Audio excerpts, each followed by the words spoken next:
Selamat berjumpa kembali saudara-saudari yang mengasihi Tuhan Yesus Kristus. Puji kepada Tuhan untuk hari yang Tuhan berikan hari ini. Biarlah saya juga boleh melanjutkan dari Yohanes pasal yang ketiga, mulai dengan ayat yang ke-22. Saya akan berdoa terlebih dahulu. Bapa di surga, hamba mengucap syukur untuk hari ini.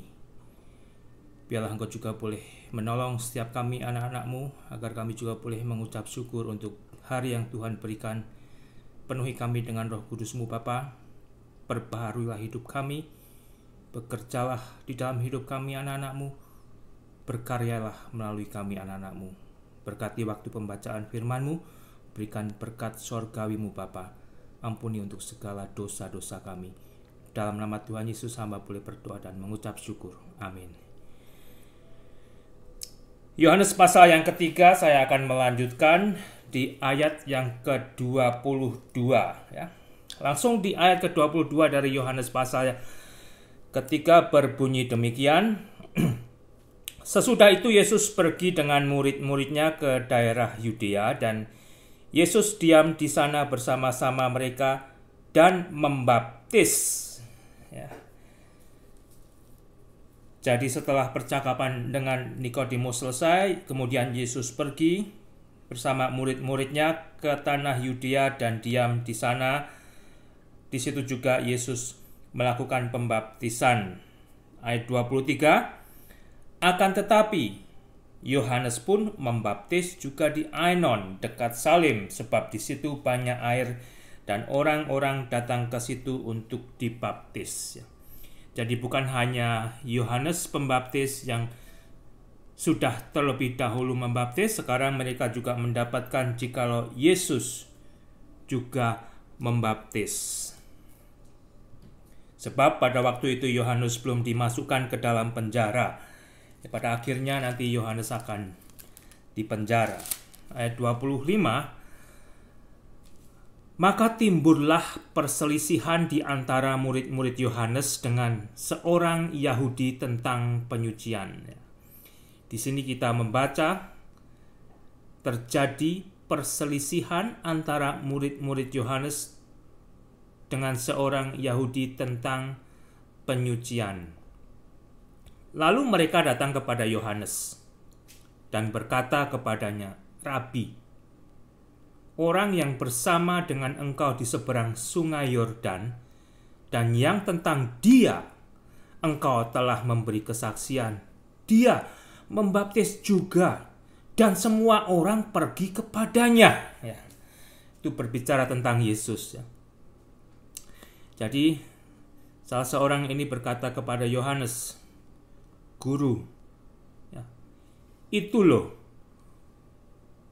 orang yang dulu engkau telah berbicara mengenai dia, yaitu Yesus. Yesus juga membaptis, Guru. Dan semua orang pergi kepada Yesus.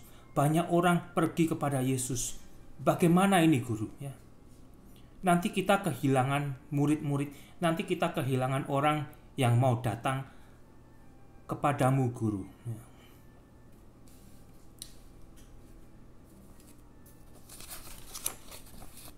Di ayat 26, 27, jawab Yohanes, tidak ada seorang pun yang dapat mengambil sesuatu bagi dirinya kalau tidak dikaruniakan kepadanya dari sorga. Tidak dikaruniakan kepadanya dari sorga. Di dalam pelayanan, terkadang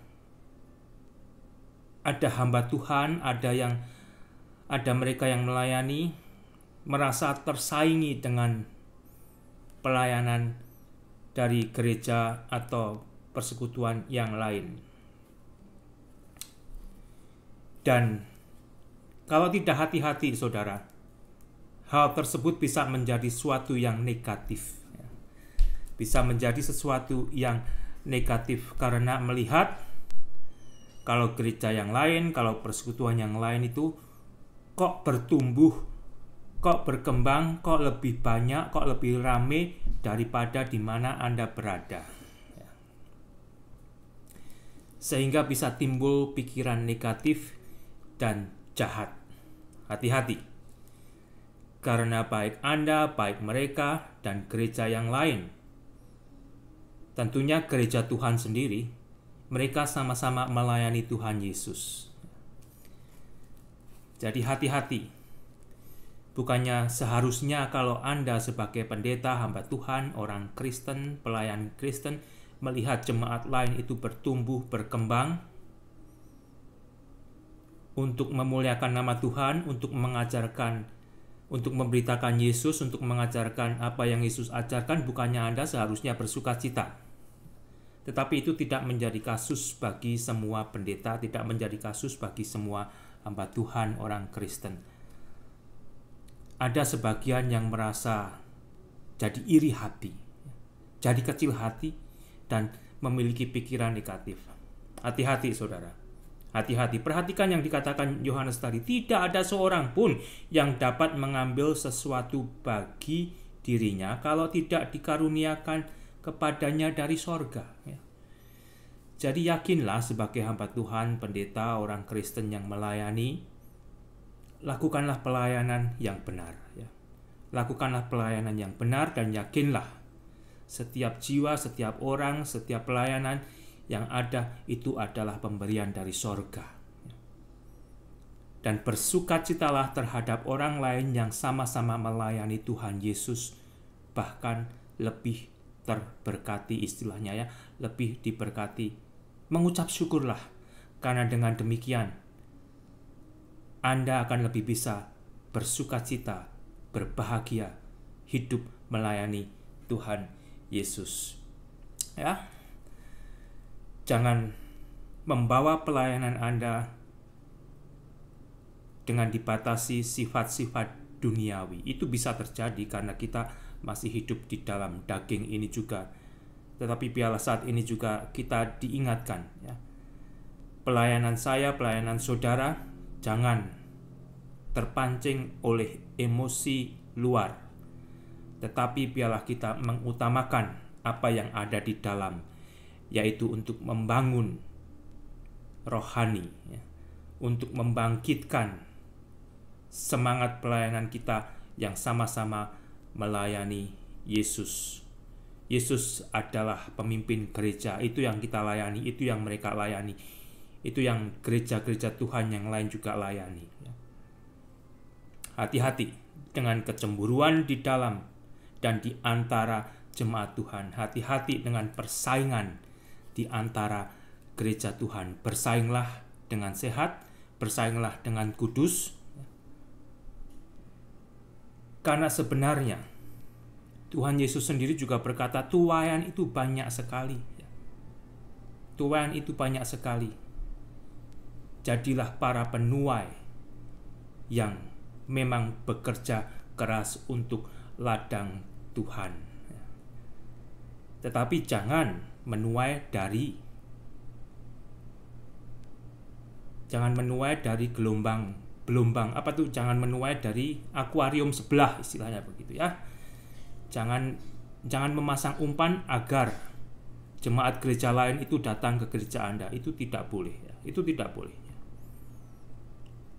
Doakanlah agar mereka masing-masing setia pada gerejanya dan bertumbuh pada gerejanya dan bisa membangun kerjasama untuk memuliakan Tuhan. Karena dari kecemburuan bisa terjadi keirian dan saling mau mencuri jemaat dan menjatuhkan jemaat, itu bukan yang baik, saudara ya. Di Matius pasal ke-9, saya akan membaca sejenak Matius pasal 9 ayat 35-38.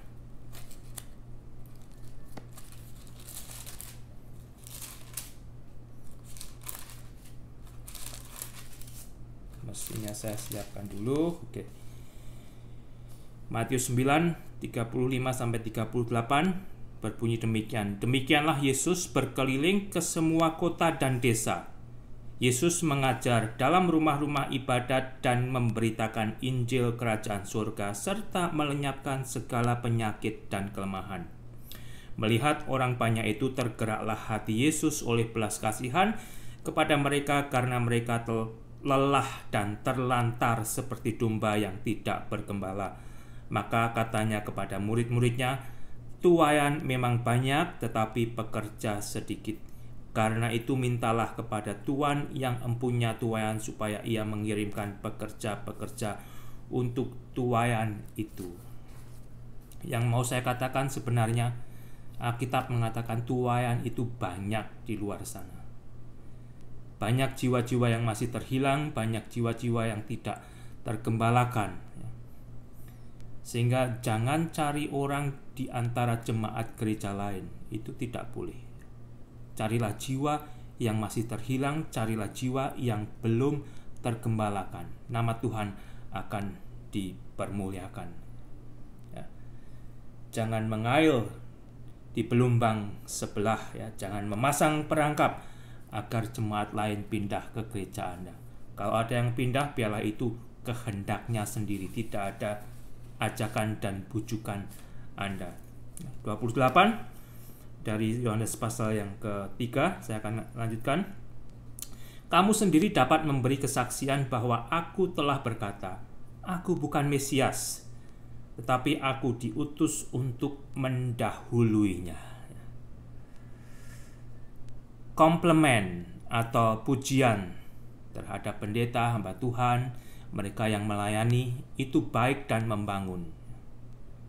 Tetapi tetaplah ingat, fokus kita tetap melayani Yesus. Jangan sampai pujian itu justru menjatuhkan kita, tetapi biarlah kita menerima pujian untuk membangkitkan semangat kita lebih lagi di dalam melayani Tuhan Yesus, ya. Pujian itu jangan sampai menjatuhkan kita, tetapi justru pujian itu pakailah untuk menyemangati Anda lebih lagi di dalam melayani Tuhan. Ayat 29, yang empunya mempelai perempuan ialah mempelai laki-laki. Tetapi sahabat mempelai laki-laki yang berdiri dekat dia dan yang mendengarkannya sangat bersukacita mendengar suara mempelai laki-laki itu.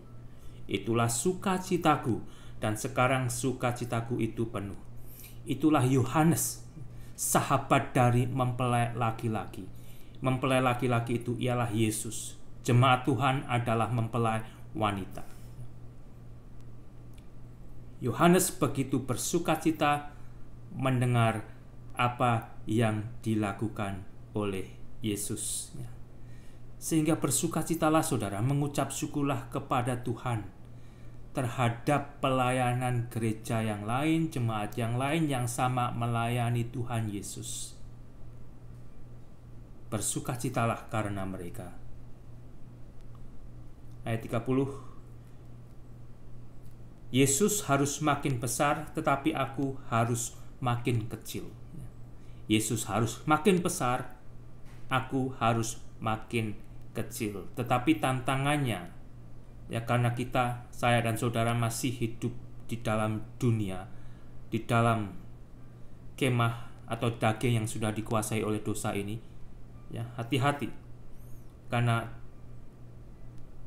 mungkin keberhasilan yang Tuhan berikan itu bisa membuat kita jadi sombong dan salah arah.